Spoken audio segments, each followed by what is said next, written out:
I think of leadership as, because somebody asked me one time, he said, how do you define leadership? And I saw a quote that says years ago, leadership is taking people on a journey into the future. As I thought of, yeah, and I love that quote. I thought about it, I've refined it just a bit. And I like to say leadership is taking people on a journey into a future that has not yet happened in order to make it happen. Usually, what we do as leaders, we're taking people forward and we're going to create something, we're going to make something happen. And you need wisdom to be able to do that because you're working with other people, you're having to work with yourself. And welcome to Strategic Edge, a podcast by leaders and for leaders. We're here to inform, instruct, and inspire leaders. We're going to share information about business models, about theories, but then we're also going to provide instructions. How do you apply those? How do you make them very practical? And finally, we're going to encourage you to act. My name is Ted Davis. I'll be your podcast host and your leadership coach. I have been a practitioner, a student, and a teacher of leadership now for nearly 60 years. And as my future guests and I inform, instruct, and inspire you, I encourage you to do three things. First of all, absorb what we share with you. Make it your own. Take it on. Take notes. Make it your own thoughts. Make it part of what you now believe about leadership. Number two, reflect on it. What does it mean to you? What do we affirm that you're already doing? What ideas do you pick up about how to improve? And then thirdly, we want you to commit. Commit to an action plan so you can continue to move forward. So we want you to absorb, reflect, and commit.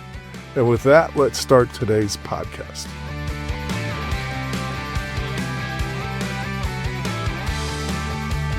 I am excited today to introduce one of my heroes, one of my personal heroes, Dr. Mike Davis. I have known him for either 15 to 20 years.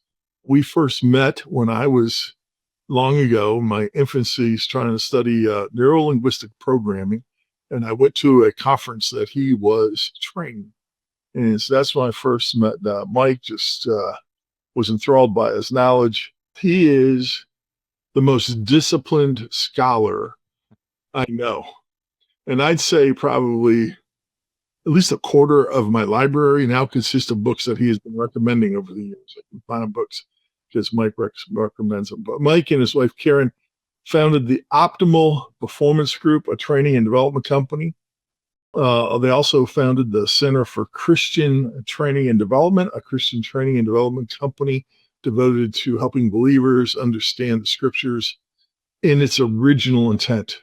He's been in ministry for over 48 years, leads a program called the Oasis Fellowship in Chino, California.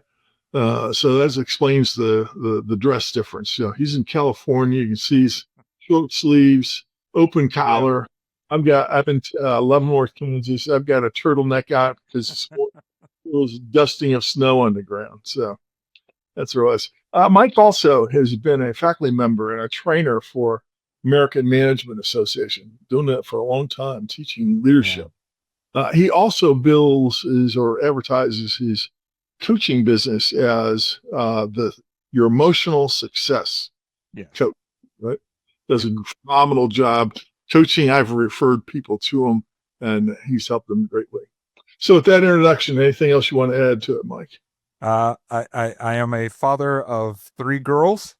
So we're talking about wisdom and leadership. Had to have a lot of wisdom to raise three daughters. Excellent. Well, I asked you to be a guest. And by the way, we're going to do two. This is the first time I've asked somebody to do two. So we're going to do today on the importance of wisdom in leadership. And then in a few weeks, we'll do one on emotional intelligence and leadership. So we want to talk about wisdom and leadership today. So I know you're a profound scholar. You study a lot. What are your thoughts about the importance of wisdom to a leader? I think it's extremely important because I don't think you can really be a good leader without wisdom. I see people, I've had the privilege of being able to go into different corporations across America. One time I got a chance to go overseas to Australia and do some training.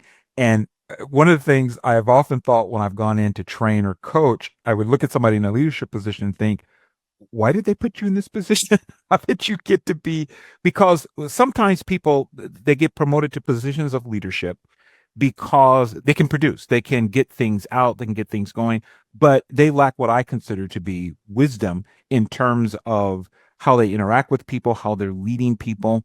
I remember I used to work for a major toy company, which if I mentioned the name, everybody would know it. And I remember there was a guy who was a leader, and his nickname was Little Hitler, and that's what they called him because of the way in which he led other people. And he lacked some nuances. He lacked some what I would say wisdom in being able to know how to interact with people, and some other areas that we'll get into. If you don't mind me backtracking for a second, so I think of leadership as, because somebody asked me one time, he said, "How do you define leadership?" And I saw a quote that says years ago, "Leadership is taking people on a journey into the future." As I thought Yeah. of, yeah, and I love that quote. I thought about it, I've refined it just a bit, and I like to say leadership is taking people on a journey into a future that has not yet happened in order to make it happen. So usually what we do as leaders, we're taking people forward and we're going to create some, we're going to make something happen. And you need wisdom to be able to do that because you're working with other people, you're having to work with yourself. So you need that wisdom. And as we get into, I'll kind of break it down of what we mean by wisdom and the different areas I think people need wisdom in. But I think it's extremely important. Yeah. So how do you define wisdom? Um, One of my favorite definitions, it comes from a scholar. He's a theologian named Dr. Marvin Wilson. This is my favorite definition of wisdom. He said that wisdom is the practical ability to function successfully to the best possible advantage. And over the years, as I've looked at different ways of looking at wisdom, that to me is the best. And I'll say it again, it's the practical ability to function successfully to function to the best possible advantage. So when you have wisdom, sometimes I'll shorten it to wisdom is knowing how to get from where you are to where you want to be. Uh, but it's really having it's the know-how. It's knowing, it's not just knowing what to do, it's knowing how to do it. It's also at times having insight into when you should do it or when you should not do it. It has to do with different areas like being able to communicate wisely. For me, wisdom is well rounded. It's not just having a bunch of information. You can be smart. This is what I've learned over the years. You can be smart and not wise. And so, if you're going to be a person of wisdom, it's being well rounded. It is how to function to the best possible advantage. But that also means knowing how to communicate with other people, knowing how to work with other people. Yeah, I think you're absolutely right. I came across the quote which was on his preparing notes for today, and as wise leaders can discern patterns, Yes. then you've got to be able to. You're observant. You're Yes. observant. You see what's happening. You start to see causes and effect. You see antecedent and so forth. So you discern patterns. You weigh options. Mm-hmm. There's an evaluation that goes with it. How important it is. What's the outcome, and so forth. And then you anticipate long-term consequences. And Mm-hmm. that ties right back into your definition of leadership of future. So you're anticipating, well, if I do Exactly. this, what's the likelihood? What's the possibility to do that? And obviously, so that's kind of the importance of wisdom along with decision making. But I Mm-hmm. think you already pointed out, it's also about your capacity to deal with people. So you have a Yeah. development wisdom about human behavior. And I know we're both students of human behavior. Mm-hmm. Uh, Passion for neurolinguistic programming, all the cognitive sciences, and so forth. So please go on with your thinking about. Well, I agree with you 100% because it's like when it comes to wisdom, I look at there's at least, I would say three areas that people need to operate in to be wise to get the best possible advantage. One would be the area, which I know we're going to talk about in another session, but emotional intelligence. That and as you know, I study things theologically. That has taken me to study different philosophers like Aristotle and Cicero and different study the art of rhetoric. But one of the things that's real important is understanding emotional intelligence, which we call it today, which they actually had back then.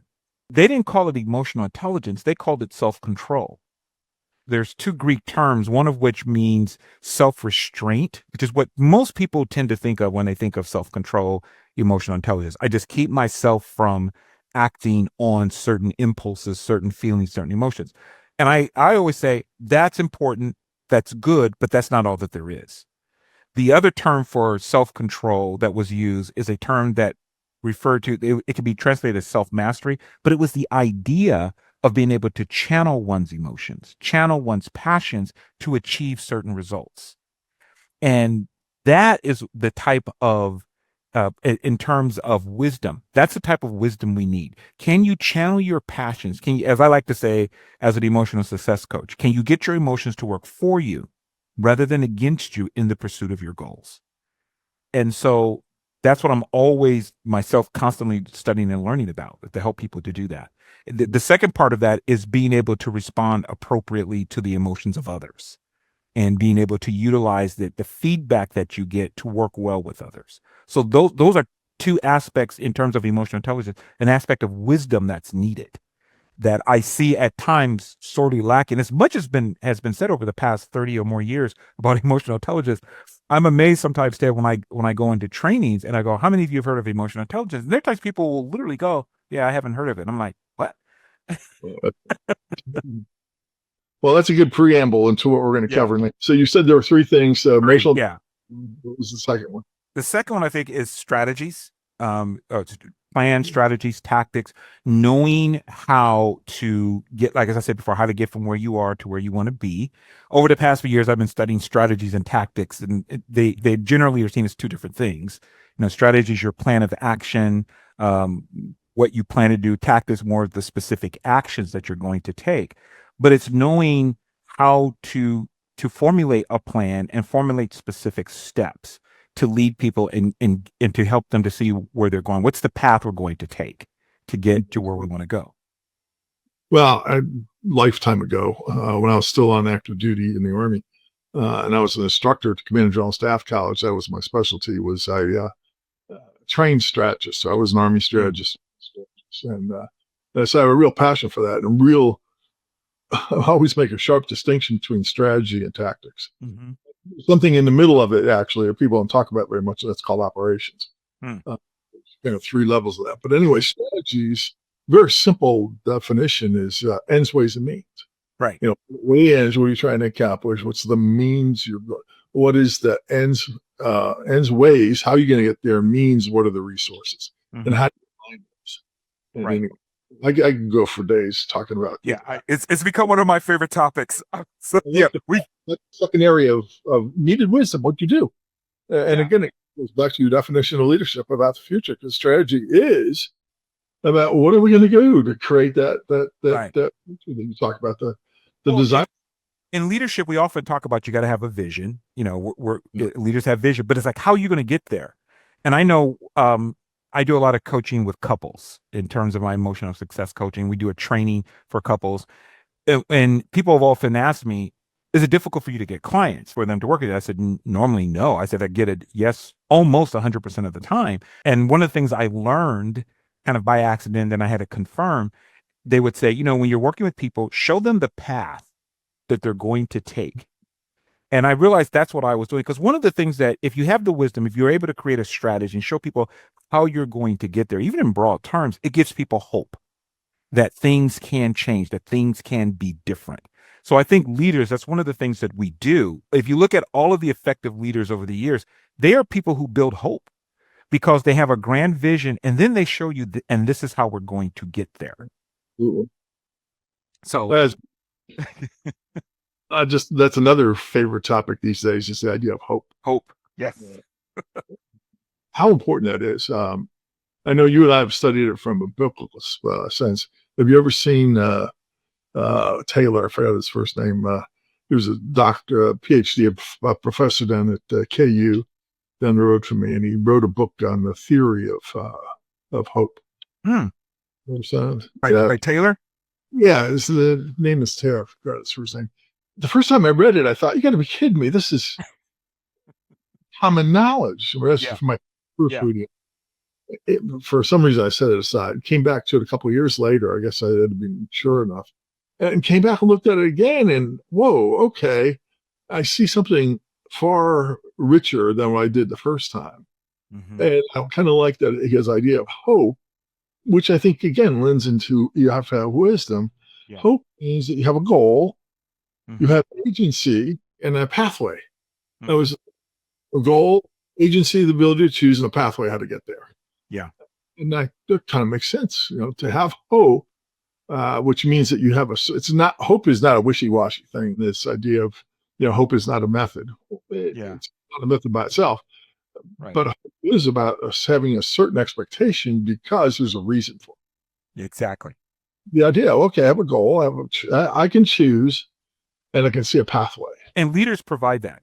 Number one, I just want to say, give me the name of that book because I want to look it up now. Oh, but I first learned it from a guy named Snyder, C.J. Snyder. He was a professor. He wrote a book on hope. And he was contrasting it with optimism, not saying that optimism was bad, but he was saying also need to have hope. And he was kind of defining it in the ways you talked about. And then there's another one, Dr. Shane Lopez, where he writes about hope. I think he's probably looked upon as one of the leading researchers now. And again, same thing that you said, that it's about having a goal, having a path, being able to show people that path.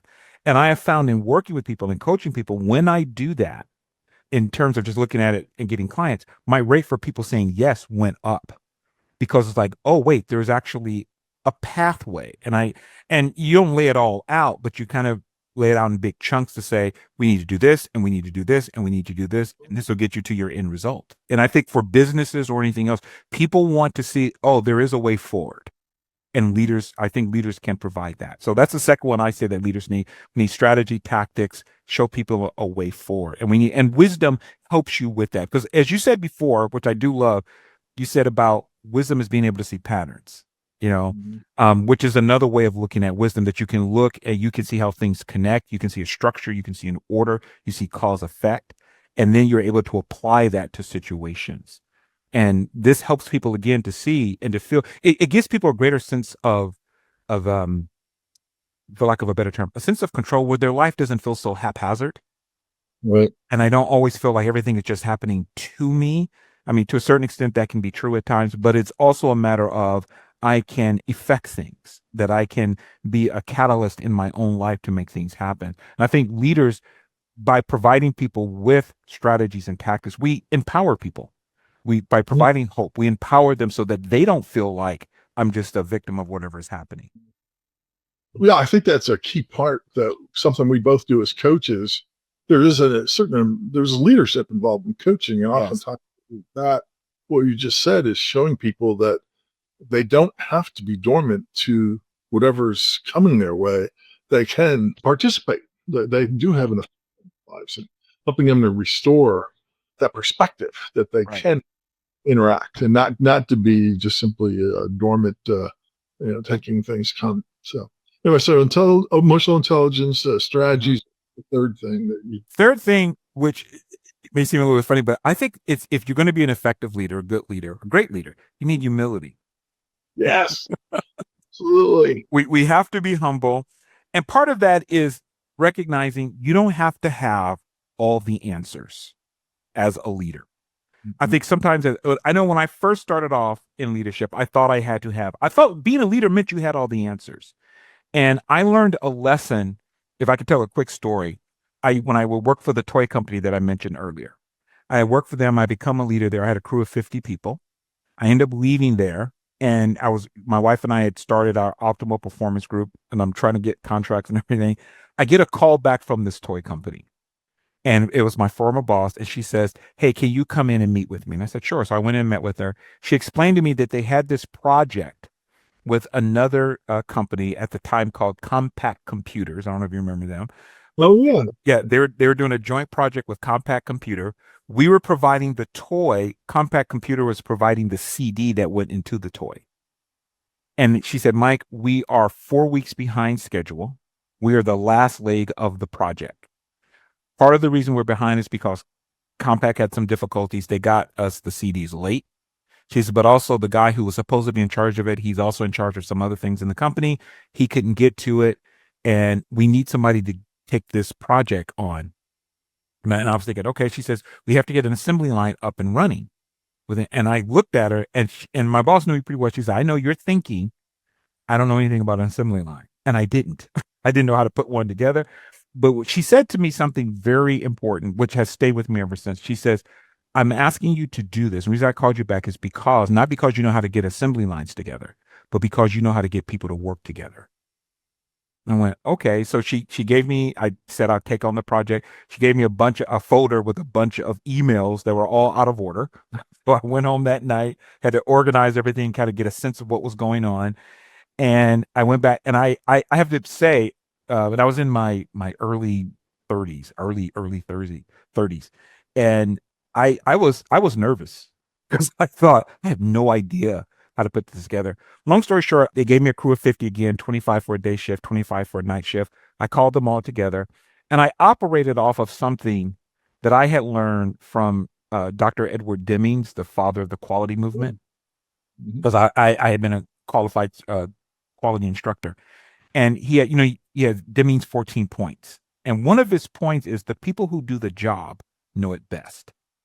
So I operated off of that and I called everyone together, explained what we had to do. And I asked, does anyone here have any experience doing a assembly line and how to put one together? No one did except for one little lady that I'll never forget. Her name was Susie Garabino, little short lady. And she says, Mike, I worked on an assembly line for 25 years. I said, okay. And she drew me out on a napkin how to lay it out. And so I said, well, I have an idea. Let's try mine first. If mine doesn't work, we'll try yours. We tried my idea. It failed almost immediately. It didn't work at all. So we immediately put Susie's into operation. And her idea, the way she showed me to lay it out, it worked almost perfectly from day one. So we got it up and going, got it running. A lot of pressure was, they were like, hey, Mike, you can't fail on this because we're the last leg. If we fall behind and we don't meet the deadline, we are all the blame cones on us. And I remember my general manager said, no pressure. And it's like, oh yeah, no pressure. So we did the job. And every time we ran into a problem, this goes back to the principle. And this is why humility is so important. The people that do the job know it best. So if we ran into a problem, I gather everybody together and I go, okay, here's the problem. How do we solve it? And the ideas, every problem we had came from the group. I mean, excuse me, every solution came from the group. And one day they came to me after weeks of working, getting it all together. Give you one great illustration. We would pack the boxes. The CDs came in boxes of 25. And we would pack all these boxes. And somebody would go, hey, I got a CD left over, which meant there was now a box and hundreds of boxes that was without a CD. And we couldn't send it out. So we had to pull all the boxes and try to find it. That could shut down production for 2 or 3 hours as we're trying to find one box. And I said, we can't do this. It's taking too long after 2 or 3 times of this happening. So I said, how do we fix it? I brought it to the group. And then somebody said, look, every box has a number on it. Rather than stacking them, just stacking them, why don't we stack them in lots? Put that number of that, we stack them in lots of 25, put the number of the box on that lot. And that way, if a person says, I got a CD, we know, okay, what's your number? Okay, that's the lot. Let's pull 25 rather than searching through 2 or 300. It worked perfectly. So it was things like that we did. They came to me one day after probably now about 2 or 3 months of working. They said, we need you to stop. And I went, I'm thinking, oh my God, why? They said, you're ahead of schedule. And we stopped. We were ahead of schedule. We were the only profitable leg of the project, as I understand it. We made if not $1 million, I think we made close to $1 million. And we got called in for a review of what happened. And they told me, they said, corporate is very happy with what you did. And then I was told, we thought you were going to fail. We had written it off. We thought there's no way they're going to be able to meet the deadline. And I told them, I said, look, I said, because I was getting a lot of accolades for it. And I said, I didn't, and I felt actually bad kind of getting picked because I thought I didn't come up with one idea. It was all the people. And a friend of mine took me out to lunch who worked for the company. And he goes, you're feeling kind of guilty, aren't you? I go, and his name was Ray. And I said, Ray, I didn't come up with any idea. He goes, Mike, what was your official title? And I said, Wonder Tools Coordinator, because that was the name of the toy, Wonder Tools. And he goes, right. He said, your job wasn't to come up with all the ideas. Your job was to coordinate. Your job was to make sure your people had everything they needed to reach the goals. And it hit me again, going back to Dr. Demi, the people who do the job know it best. And it really sunk in for me. I don't have to have all the answers. Right. I need to have people around me who have the answers. But I Well, don't. that's a great measure of wisdom, is how many wise Yes. people you have around you. And that's why I said we need humility. If you go in as a leader thinking you have to have all the answers, that can lead to disasters because you're not going to know everything. The assembly line being put up as quickly as it did, it was we were already 2 to 4 weeks behind schedule. We got it up in a day. That was because of Susie Garabino, not because of Mike Davis. Every problem that we had that got solved was because of the collective wisdom of the group, not because of the leader. And that change, that was very significant in changing my view of leadership. And it's not to say that I don't ever have answers or a leader shouldn't have answers. It's that I don't have to be afraid. I just want to make sure I've got good people around me who know, who understand, and I want to listen to them and learn from them. This is marvelous. So we've covered three things, the three important factors you think: emotional intelligence, Mm-hmm. strategies, humility is part of wisdom. Um, what do you think is the key to developing wisdom, to get that sense of? I think And number one is I think there needs to be a commitment to learning. You know that from knowing me over the past almost 2 decades. I think you need to have, as somebody once said, like they said, never lose a holy curiosity. It's like you've got to always be curious about well, I won't say everything, but you've got to be curious. You got to want to learn, especially in the field that you're in, that you never think you come to a point where you know it all. I once heard a proverb, it was on a television show. They said it was a French proverb. I'm not sure if it's true or not, but it went, um, the wise man is he who, having learned all, realizes there is yet more to learn. absolutely. And so that's my view. I'm thinking I have studied emotional intelligence, leadership for the past 30, 35 years. I'm still learning, and Ted, I'm always buying books because I'm always like, hey, here's another book. Likewise. Yeah. And taking courses, Yep. you know, Same. um, because there's always something new. I have a friend of mine that I've taken courses with. He and I have been trained in the same modality. He's trained in neurolinguistic programming. I am. We're both master trainers. However, he comes at it differently than other people that I've learned from.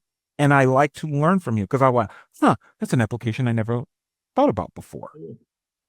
And so I always, when I get a chance, if he has something new, I go, sign me up. I'm taking the class because I know he's going to come out. So having an insatiable curiosity, always learning.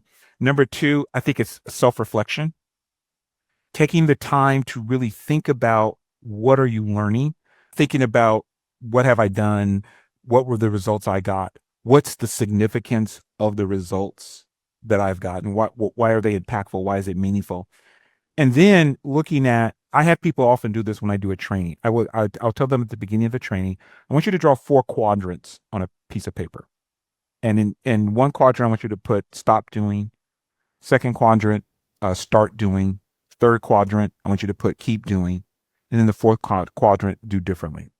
And I learned this from a friend of mine that I've been working with for the past 4 years. His name is Jeff Epstein. I always tell people, not that Jeff Epstein. It's a different one. But he taught me this. And I think this is good for self reflection. When you think about what you've done, the significance, then you want to say, okay, so what am I going to stop doing? What am I going to start doing? What am I going to keep doing that I've been doing that I think it's good? And what am I going to do differently? I may be doing something that works, but I see that I can tweak it. I can make it better. So what am I going to do differently? I think this is where we get the wisdom from. So we're constantly learning, self-reflection. Third one, and this is one of my favorites, and that's finding mentors. Yes, absolutely. Finding mentors, coaches, but especially if you have someone who's a mentor. I mean, I'm a coach, but if you can find a mentor, there are a few people that I am mentoring. We've gone beyond just a coaching relationship, and I'm mentoring them. And there's a proverb, one of my favorites, Proverbs 13:21, that says, "Whoso walks with the wise shall be wise." It's one of my favorite proverbs. And I think that's what's needed today is I think, let me say, I think if you're a leader, you want to pass that on to other people. Absolutely. That's needed. People talk about having a succession plan, but if you are up and coming, I love working with new leaders. I absolutely love it, especially when they're brand new to leadership, One of my favorite, I teach a class for AMA called Preparing for Leadership. And it's usually all new leaders. And I always say, I love them because they don't know anything. They don't fight you. They just want to learn everything that they can about leadership. And they're like hungry little birds, like, please feed me. Tell me about leadership. Love it. If you can find a mentor, I've had two mentors in my life, actually more than two, but two main ones. And they're in different areas. Like we talk about neurolinguistic programming, Bob Bonehammer. Bob has been my mentor. He's still around. For biblical studies, I had a mentor, Dr. William Bean. He's passed on, but he was my mentor for 25 years. And the thing about mentors is you go beyond just learning information. With both Bob and with Dr. Bean, I learned a lot about the intricacies of things, the stuff you don't get in a class, those after conversations you have. I'm training and mentoring some coaches right now, and a big part of our training has been conversations we just had about coaching that was not part of my original curriculum. And it was like, Mike, can I ask you about this? Can I ask you about this? And we would have 2-3 hour conversations about the intricacies of coaching and working with people. That you can't get that from a book. You can get certain things from, and I'm all for reading, but when you have a living human being who's been through things, it can give you the nuances. There's nothing that can replace that. So having mentors is a third way to me to get wisdom. Unfortunately, we're running short on time. As a matter of fact, maybe we'll have a third pick up on this wisdom and leadership. But what are three things? I like to close out each podcast with three practical things people should be doing as a result of our conversation. So what are those three things? I think number one is for them to look at where do I need to increase in wisdom as a leader? Where do I need to increase? How can I do better as a leader? Which is, I'm always asking the how can I do better question. And I learned that from process improvement. We were always like improving processes, and I used to teach that. So asking that question, how can I be better as a leader? How can I grow in wisdom? And then the things that we talked about before, I think always make sure you're learning. And I would even say create for yourself a learning path. Think about, like, we're coming into a new year. People are going to be setting new year goals. How do you want to grow as a person? Because growing in wisdom as a leader is not just learning tactics and strategies. It's becoming better as a person. Yes. So how do you want to show up? Where do you want to, do you need to develop in patience? Do you need to develop in listening? How do you want to become better as a leader, as a leader, I mean, as a person? I've been doing this for a while, and this is why it's important to have mentors. So your mentors can speak to you to say, hey, this is where I see you can improve. She's not a mentor, but she's the person closest to me. There are times I go to my wife and I say, how can I be better as a husband, and she'll tell me, my wife, she will tell me. Well, But she loves me, but she will tell me. I did that with my kids one time. I said, how can I be a better dad? So having that commitment to learning, I think, is the other one. And then the last one I would say, listen to and learn from your people. One of the biggest mistakes that I see leaders make is they don't listen to their people. yes. And your people give you feedback. And if they're grumbling, they're complaining, those are lessons that you need to be listening to. They're trying to tell you something. So staying close to your people. One of the things I always tell, if there's layers in between in terms of, I say, I'm not saying don't trust your management, but when I used to teach process improvement, one of the things we often would say is there's a difference between what your manual says the process is or how it should be done and what's actually done. Excellent. So I say there's a difference between what people tell you is happening and what's actually happening, and you need to go find that out for yourself. So listen to your people. Wise instructions. Well, people will be wise to listen to this again, take notes. We will have the edition notes so people can capture the three things. But you and I are going to talk again soon. And we'll talk emotional intelligence, and looking forward to it. It's going to be a third time. So Mike, I can't tell you how much I appreciate this. So thank you thank you. I love talking about this. So for me, it's an honor. Thank you very much. All right. You take care, my friend. All right. Thank you. Now we've got three ideas of what to share from today's podcast. So again, what I'd like for you to be able to do is take those ideas, make them your own, reflect on them. What do they mean to you? And then thirdly, commit to an action plan. Commit to actions that you can take to apply what we've talked about today. If you want help, if you want some ideas, if you want some accountability, please contact me. Contact me by sending me a text, 913-306-1499. Put podcast follow-up in the text message, and I'll get back to you within 24 hours. Thank you so much for listening today, and I'll see you on our next broadcast.